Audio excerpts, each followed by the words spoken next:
Nyoroh kaiwa. Menyatakan kaiwa daripada iwa. Hoyak menukun. Ini kalau logika.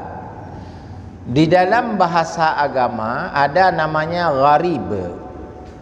Makna gharib lafaz itu ada, tapi makna tidak seperti itu. Yang harus kita pahami. Menyata pelajari ilmu hadis ada namanya ilmu gharibul hadis.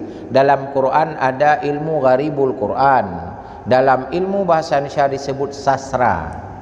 Jadi dia mengandung linguistik, kajian bahasa. Dia mengandung makna yang lain. Makna diwarho kan makna tubuh, tapi makna yarjunat doa. Itu maknanya. Rohnya perle doa. Benda tak kubahbu ulang kanan. Pakan kubahbu iwarho. Marah pun pajabu. Kata buah masalah lah. Jadi kalimat itu ada, tapi makna bukan seperti iwa orang yang merantau kan menan manaji. Makna roh perle doa. Menyerah perle doa, kan sesuai dengan agama lagi berdoa kan? Allahumma fir lahum warhamhu, Allahumma fir laha warhamha, Allahumma fir lahu warhamhu. Adakah fala itu sampai? Ada.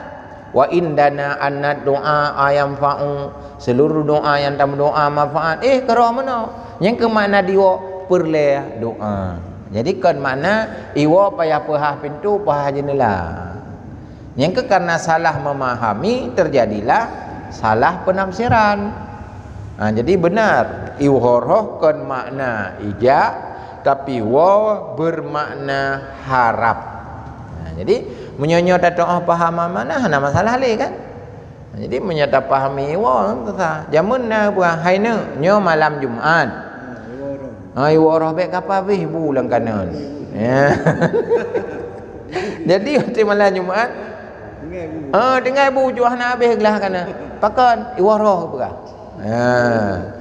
Dari kekeliruan pemahaman imbas kepada amaliah, kepada action, kepada teknis di lapangan. Makanya orang ke bahbu iworoh apa? Jadi menyamanan lafaz kalimat woroh. Itu intinya. Tapi makna jikon lagi wa orang merantau. Makna wa adalah harapan. Yarjuna doa, arwahnya perle doa. Menyonyo tak pahami hana masalah le kan? Itulah nanti boleh dibaca dalam kitab Daqaiqul Akhbar. Cerita tentang roh nanti. Kibar roh malam pertama, malam kedua, malam kelih, malam ketujuh. Yang kejut adat Aceh nanuju. Olehnya tibulian paki yang kejut na kauri bulanan, na kauri retuh katanya. Olehnya wati katun pakan di Aceh na segala arwah, kauri segala arwah, kauri tun. Itulah dasar-dasarnya. Ada nanti dalam kitab Daqaiqul Akhbar.